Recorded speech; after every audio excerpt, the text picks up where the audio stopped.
Definitely ಸಮಾಜದ ಮೇಲೆ negative impact ಆಗೇ ಆಗುತ್ತೆ, ಇವತ್ತೆಲ್ಲ ನಾಳೆ ಆಗೇ ಆಗುತ್ತೆ. ಒಂದು ದೊಡ್ಡ ಸಿನಿಮಾ ಹಿಟ್ ಆದಾಗ ಆ ಹೀರೋನ್ ನೋಡಿ, ಆ ಹೀರೋ ಕ್ಯಾರೆಕ್ಟರ್ ನೋಡಿ ನಾನು ಹಿಂಗೆ ಮಾಡಿದೆ, ನಾನು ಹಿಂಗೆ ಹೊಡೆದೆ ಅಂತ. ಆಮೇಲೆ ನನ್ನ ಪ್ರಕಾರ ದುಷ್ಮನ್ಗಳೇ ಇರಲಿಲ್ಲ ಅನ್ಕೊಂಡ್ಬಿಟ್ಟಿದ್ದೆ ನಾನು ಇಂಡಸ್ಟ್ರಿಲಿ. ನನ್ನ ಪ್ರಕಾರ ನಾನು ತುಂಬ ಒಳ್ಳೆ ಹುಡುಗ, ಎಲ್ರಿಗೂ ನಾನು ಇಷ್ಟ ಅಂತ. ಹಂಗಲ್ಲ ಅದು.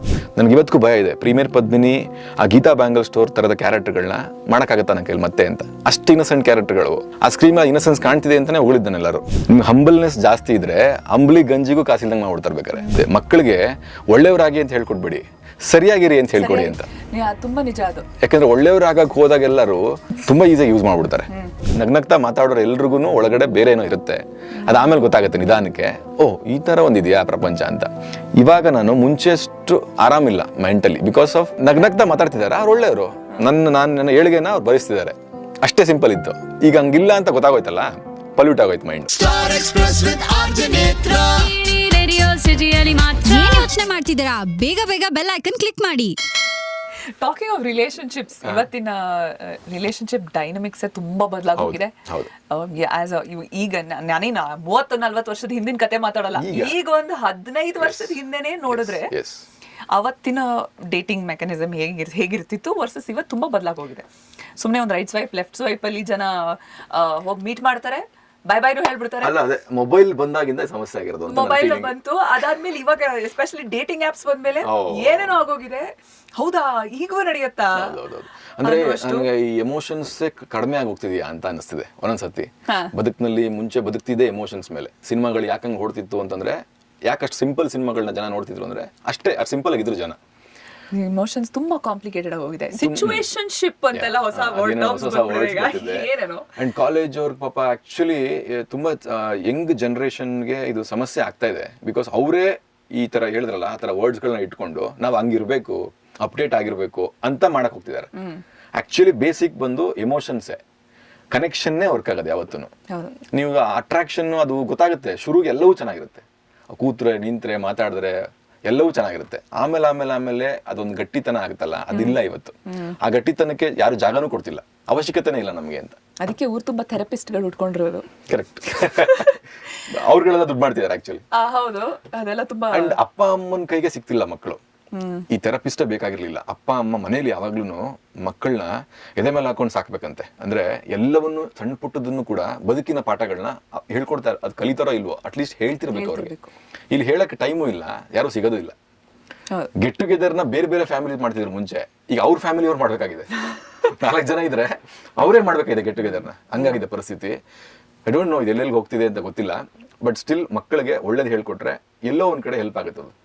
ಅದು ಹೇಳ್ತಾ ಇರೋದು ಯಾವತ್ತೋ ಅರ್ಥ ಆಗುತ್ತೆ ಅಂತ ಹೇಳೋದಕ್ಕೆ. ನಮಗೂ ಕೂಡ ನಮ್ಮ ಮನೇಲಿ ಯಾವ್ದೋ ಒಂದು ವಯಸ್ಸಲ್ಲಿ ಪ್ರಾಬ್ಲಿ ಅಪ್ಪ ಅಮ್ಮ ಇರ್ಬೋದು, ಅಜ್ಜಿ ತಾತನ ಯಾರೋ ಇರ್ಬೋದು, ಹೇಳ್ತಿದ್ದು ಅವತ್ತು ಬರೀ ಡೈಲಾಗ್ ಅಷ್ಟೇ, ಮಾತೆತ್ತಿದ್ರೆ ಹೀಗೇ ಹೇಳ್ತಾರೆ ಅನ್ನೋದು. ಬಟ್ ಅದು ಎಷ್ಟೋ ವರ್ಷದ ನಂತರ ನಮ್ಮ ಅಜ್ಜಿಗೆ ಹೇಳ್ತಿದ್ರು, ಅವತ್ತು ನಾಟುತ್ತೆ. ಅದು ತುಂಬಾ ಇವಾಗ ಅರ್ಥ ಆಗಲ್ಲ ಕಂಡ್ರೋ, ಮುಂದೆ ಗೊತ್ತಾಗತ್ತೆ. ನಾವು ನಕ್ಕೊಂಡು ಹೋಗ್ತಿದ್ದೇವೆ ಹೊರತು ಇವಾಗ ಅವ್ರು ಆಕ್ಚುಲಿ ಅವ್ರು ಹೇಳಿದ್ ಕರೆಕ್ಟ್. ಬದುಕಿನ ಪಾಠಗಳು, ಬದುಕಿನ ರೀತಿಗಳು ಇವೆಲ್ಲವೂ ಆ ಜನರೇಷನ್ ಅವರೇ ಬದುಕಿರೋದು. ಇವತ್ತಿನವ್ರೆಲ್ಲರೂ ಓಡ್ತಾ ಇದೀವಿ ಅಷ್ಟೇ, ಬದುಕ್ತಾ ಇಲ್ಲ. ಈ ಸಣ್ಣ ಪುಟ್ಟದ್ ಯಾವ್ದನ್ನು ಎಂಜಾಯ್ ಮಾಡ್ತಿಲ್ಲ, ಓಡ್ತಾ ಇದೀವಿ ನಾವು, ಏನೋ ಸಿಗುತ್ತೆ ಅಂತ. ಸೊ ಅದ್ ಹಂಗಾಗೋಗ್ತದೆ ಇಂಡಸ್ಟ್ರಿ ಎಲ್ಲ. ನಾನು ಹೇಳಿದ್ದು ಪ್ರಪಂಚದಲ್ಲಿ ಹಂಗ ಆಗ್ತಿದ್ಯಾ, ನಮ್ಗೆ ಅದು ಇಂಪ್ಯಾಕ್ಟ್ ಆಗೇ ಆಗುತ್ತೆ. ಇಂಡಸ್ಟ್ರಿ ಅಂದ್ರೆ ಸಿನಿಮಾ ಅಂತಂದ್ರೆ ಏನು, ಆಗೋದನ್ನೇ ನಾವು ಮಾಡೋದಲ್ವಾ, ಹೊರಗಡೆ ಆಗ್ತಿರೋದೇ ಮಾಡ್ತಿರೋದಲ್ವಾ. ಸೊ ಅದು ಯಾವತ್ತೂ ಹಂಗೇನೆ, ಮೀಡಿಯಾ, ಸಿನಿಮಾ ಎಲ್ಲವೂ ಸಮಾಜದ ಮುಖ ಅದು.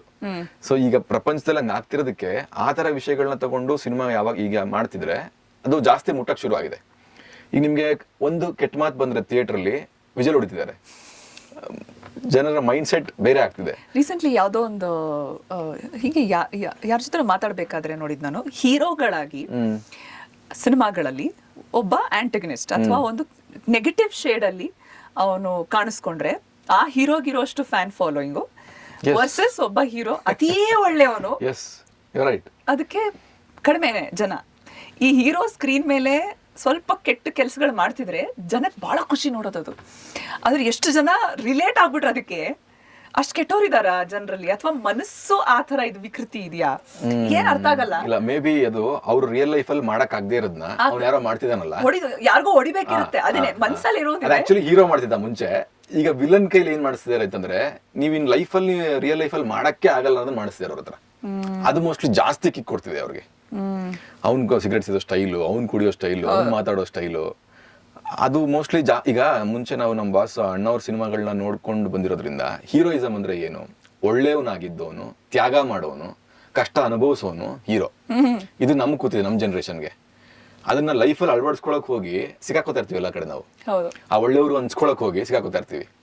ಇವತ್ತು ವಿಲನ್ ಅನ್ನು ಮಜಾ ಮಾಡ್ತಿದ್ದಾರೆ ಅಂತಂದ್ರೆ ಇದು ಸಿಂಪಲ್ ಇದೆಯಲ್ಲ ಅಂತ. ನಾನ್ ಕೆಟ್ಟವನ್ ಗುರು, ಸಿಂಪಲ್ ಇದೆಯಲ್ಲ ಇದು, ಮುಗ್ದೋಯ್ತಲ್ಲ ಅಲ್ಲಿ ಕತೆ. ನಾನು ಯಾರಿಗೂ ಪ್ರೂವ್ ಮಾಡ್ಬೇಕಾಗಿಲ್ಲ.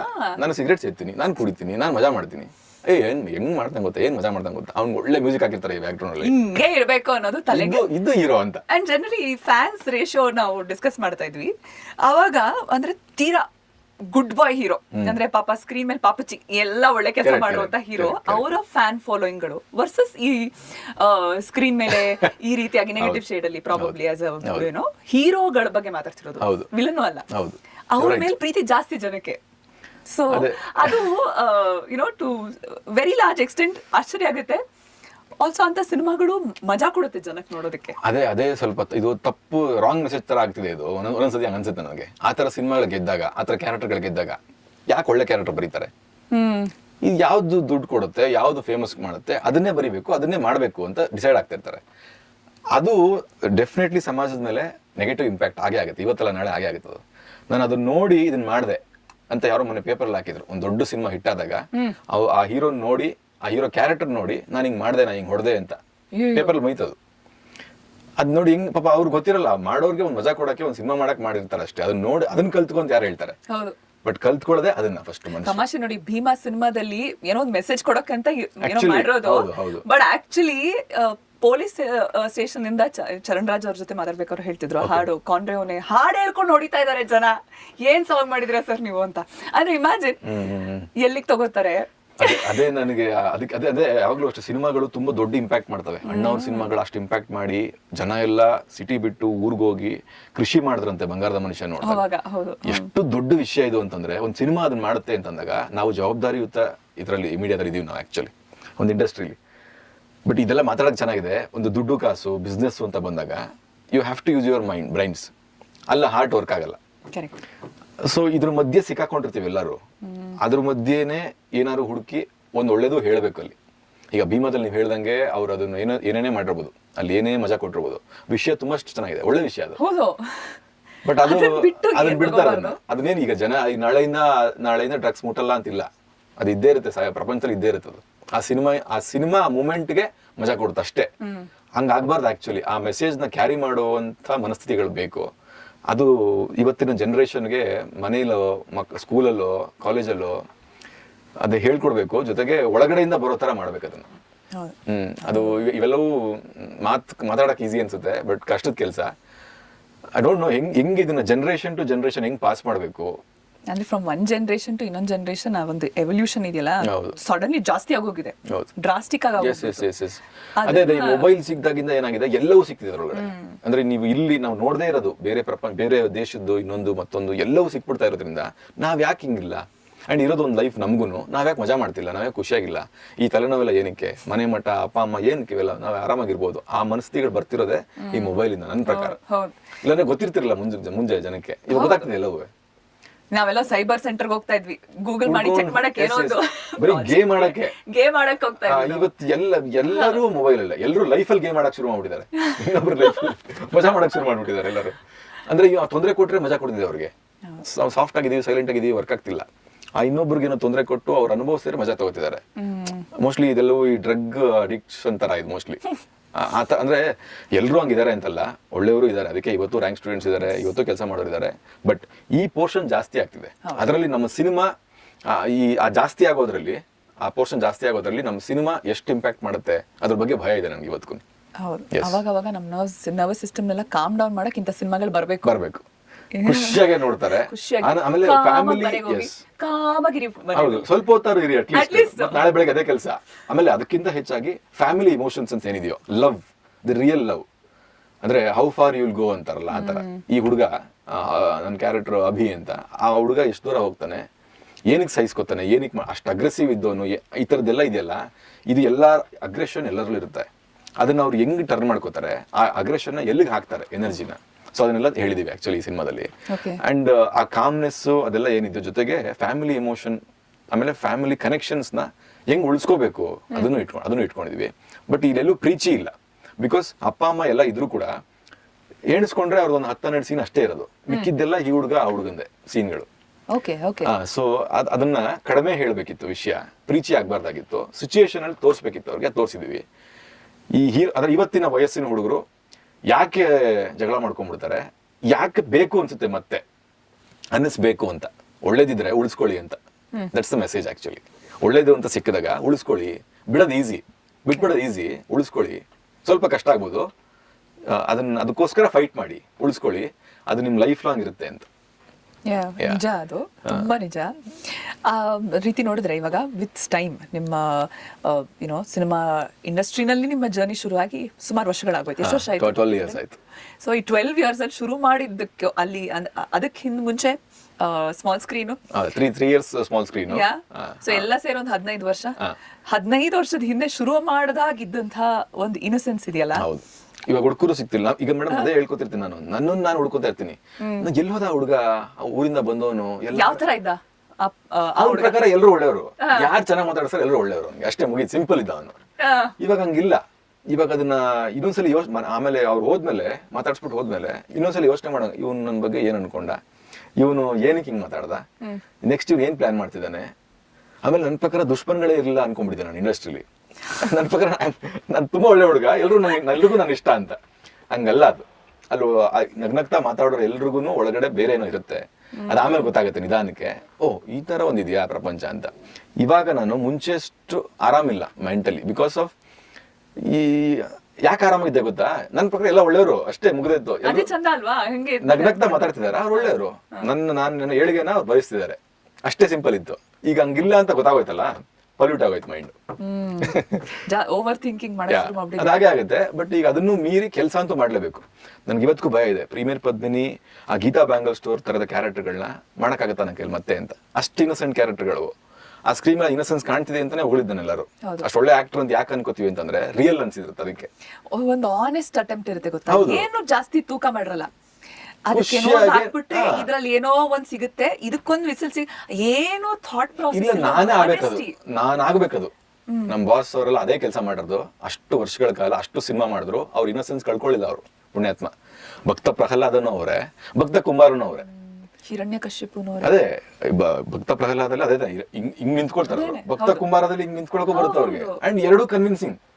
ಯಾವ ಆಕ್ಟರ್ಗೆ ಆಗತ್ತ ಅದರ? ಇವತ್ತಿನ ಜನರೇಷನ್ ಯಾರು ಮಾಡಕ್ಕಾಗತ್ತ? ಆ ರೇಂಜ್ಗೆ ಒಂದು ಸೆಟ್ ಮಾಡ್ಬಿಟ್ಟೋಗಿದ್ದಾರೆ ಅವರು. ಎಕ್ಸಾಂಪಲ್ ನೀವು ಮಾಡ್ರಿ ನಿಮ್ ಕೈಲಾದ್ರೆ ಅಂತ ಹೇಳ್ಬಿಟ್ಟೋಗಿದ್ದಾರೆ. ಸೊ ಏನ್ ಹೇಳಕೋದಂದ್ರೆ ಅಷ್ಟು ಇನ್ನಸೆನ್ಸ್ ಇತ್ತು, ನಾವು ಅದನ್ನ ಉಳಿಸ್ಕೊಳಕ್ ಆಗ್ತಿಲ್ಲ. ಇವತ್ತಿನ ಜನ, ಇವತ್ತಿನ ಹೀರೋಗಳಿಗೆ ಪಾಪ ಬಿಸ್ನೆಸ್ ತಲೆಗಾಗ್ತಿದೆ. ಅವ್ರ ಬಿಸ್ನೆಸ್ ಕೂಡ ಯೋಚನೆ ಮಾಡ್ಬೇಕು. ಹೌದು, ಅದು ತುಂಬಾ ಜನಕ್ಕೆ ಆಕ್ಚುಲಿ ಎಂಟ್ರಿ ಲೆವೆಲ್ ಅಲ್ಲಿ ಗೊತ್ತಿರಲ್ಲ. ನನ್ಗೊಬ್ರು ಪ್ರೊಡ್ಯೂಸರ್ ಸಿಗ್ತಾರೆ, ಒಂದು ಸಿನಿಮಾ ಮಾಡ್ಬೋದು, ನಾನು ಹೀರೋ ಆಗ್ಬೇಕು ಅನ್ನೋ ಆಸೆಲಿ ಇರ್ತಾರೆ. ಬಟ್ ಆಕ್ಚುಲಿ ಹಿಂದ್ಗಡೆ ಅದ್ರ ಡೈನಾಮಿಕ್ಸ್ ಎಷ್ಟು ಕಷ್ಟ ಇದೆ. ಒಬ್ಬ ಆಕ್ಟರ್ ಅವ್ರ ಆಕ್ಟ್ರೆಸ್ ಸಿನಿಮಾ ಇಂಡಸ್ಟ್ರಿಯಲ್ಲಿ ನಿಜವಾಗ್ಲೂ ನಿಂತ್ಕೋಬೇಕು ಅಂತ ಅನ್ನೋದಾದ್ರೆ ಒಳ್ಳೆ ಬಿಸ್ನೆಸ್ ಮೈಂಡ್ ಕೂಡ ಆಗಿರ್ಬೇಕು.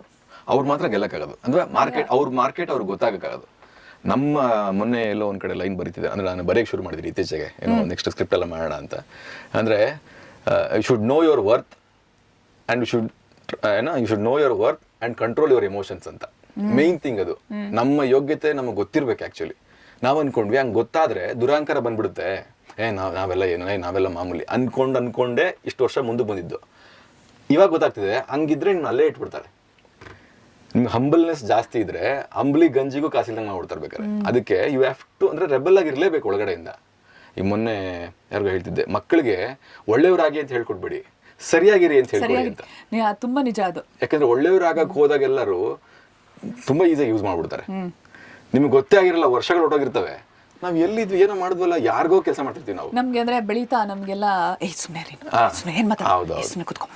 ಅದು ಎಲ್ಲದಕ್ಕೂ ಇವ್ರ ಮುಂದೆ ಮಾತಾಡ್ತೀವಿ, ಇವ್ರ ಮುಂದೆ ನಿಮ್ಗೆ ಹಿಂಗಂದು ನಮಗೆ ಪ್ರಾಬಬ್ಲಿ ಆ ಇದ್ರಲ್ಲಿ ಇವತ್ತಿಗೂ ಪ್ರಾಬಬ್ಲಿ ನಿಮ್ ಇನ್ಯಾರ ಹತ್ರ ಮೀಟ್ ಮಾಡ್ಬೇಕಾದ್ರೆ ನಾನ್ ಮಾತಾಡ್ಬೋದಾ ಇಲ್ವಾ ಅನ್ನೋದು ಎಲ್ಲೋ ಒಂದು ಚೈಲ್ಡ್ಹುಡ್ ಟ್ರಾಮಾ ಅದು. ಮಾತಾಡ್ಬೇಡ ಅಂತ. ಯಾಕೆ ನಾವ್ ಹಂಗ್ ಪ್ರಶ್ನೆ ಕೇಳ್ಬೋದಾ? ಈಗ ಅಷ್ಟು ದೊಡ್ಡವರು ಅವರು ಹಂಗ್ ಗೊತ್ತಾಗ್ತಿರ್ತೆ ಕೂಡ ತಪ್ಪು ಹೇಳ್ತಿದಾರಲ್ಲ ಅಂತ. ಬಟ್ ಮಾತಾಡ್ಬೋದಾ ನಾವು? ನಮ್ ಬಗ್ಗೆ ದುರಾಂಕರ ಅನ್ಕೊಂಡ್ಬಿಟ್ರೆ, ಹಂಗ ಅನ್ಕೊಂಡ್ಬಿಟ್ರೆ, ಹಿಂಗ ಅನ್ಕೊಂಡ್ಬಿಟ್ರೆ, ಕೆಲಸ ಕೊಡದೆ ಹೋದ್ರೆ, ಈ ಒಂದು ಈ ಮೈಂಡ್ ಸೆಟ್ ಇರೋದೇ ನಮ್ ತರ middle class, upper middle class, lower middle ಕ್ಲಾಸ್ನವ್ರಿಗೆ ಬಟ್ ಇದನ್ನ ತೆಗೆದು ಆಚೆ ಹಾಕಿ ನಿಂತ್ಕೋಬೇಕು ಅಂತಾದ್ರೆ ಅದಕ್ಕೊಂದು ಎಕ್ಸ್ಟ್ರಾ ಅದ್ರ ಬಗ್ಗೆ ಆತ್ಮಾವಲೋಕನ ಅಂತ ಕರೀತಾರೆ ಅದನ್ನ. ನಮ್ಮ ಬಗ್ಗೆ ನಾವು ಅದನ್ನ ಯೋಚನೆ ಮಾಡ್ಕೊತಾನೆ ಇರಬೇಕು. ನಾವು ಏನ್ ಮಾಡ್ತಿದೀವಿ, ನಾವು ಮಾಡ್ತಿರೋದು ತಪ್ಪಾ ಸರಿನಾ? ಸರಿ ಇದ್ರೆ ನಿಂತ್ಕೊಂಡು ಮಾತಾಡಿ, ಪರವಾಗಿಲ್ಲ, ಏನ್ ತಪ್ಪಿಲ್ಲ ಅಂತ. ಕೆಲಸ ಕೊಡೋರು ಕೊಟ್ಟೇ ಕೊಡ್ತಾರೆ. ಆಮೇಲೆ ಎಲ್ರಿಗೂ ಒಳ್ಳೆಯವರಾಗಕ್ಕೆ ಹೋಗ್ತಾ ಹೋದ್ರೆ ಮುಗಿಯೋದೇ ಇಲ್ಲ, ಇದು ಆಗೋದಿಲ್ಲ ಕೂಡ. ಅದು ಎಲ್ರಿಗೂ ಒಳ್ಳೆಯವರಾಗಕ್ಕೆ ಸಾಧ್ಯನೇ ಇಲ್ಲ ನೀವು ಎಲ್ಲೋ ಆಮೇಲೆ ಯಾವಾಗ್ಲೂ ಅಟ್ಲೀಸ್ಟ್ ಒಂದ್ಸಲಿ ಹೋಗಿ ಯಾವಾಗ್ಲೂ ಎಲ್ಲರಿಗೂ ಒಳ್ಳೆಯವರಾಗಕ್ಕೆ ಸಾಧ್ಯನೇ ಇಲ್ಲ. ಸೊ ಬಿ ಯುವರ್ ಸೆಲ್ಫ್ ಅಷ್ಟೇ. ಖಂಡಿತ. ಕೆಲವು ಸದ್ಯ ಆ ಬಿ ಯುವರ್ ಸೆಲ್ಫ್ ಅಲ್ಲೂ ಕೂಡ ದುರಾಂಕಾರ ಅನ್ಕೋತಾರೆ ಅಷ್ಟೇ, ಇನ್ನೇನಾಗಲ್ಲ. ಅವ್ನಿಗೆ ಆಟಿಟ್ಯೂಡ್ ಬಿಡು ಅಂತ ಅನ್ಕೊಂಡ್ಬಿಡ್ತಾರೆ. ಹಂಗಲ್ಲ ಆಕ್ಚುಲಿ ಅದು. ಏನ್ ಮಾಡಕ್ಕಾಗಲ್ಲ. ಈಗಷ್ಟೇ ನೀವು ಹೇಳಿದ ಹಾಗೆ ಎಲ್ಲಾರು ಮೆಚ್ಚಕ್ಕಾಗಲ್ಲ, ಸಾಧ್ಯನೇ ಇಲ್ಲ ಅದು. ನಾವು ಕೆಲಸ ಮಾಡ್ಬೇಕು, ಕೆಲಸದಲ್ಲಿ ಆನ್ಸರ್ ಕೊಡ್ತಾ ಹೋಗ್ಬೇಕಷ್ಟೇ. ಅದೊಂದೇ ಆಪ್ಷನ್ ಇರೋದು.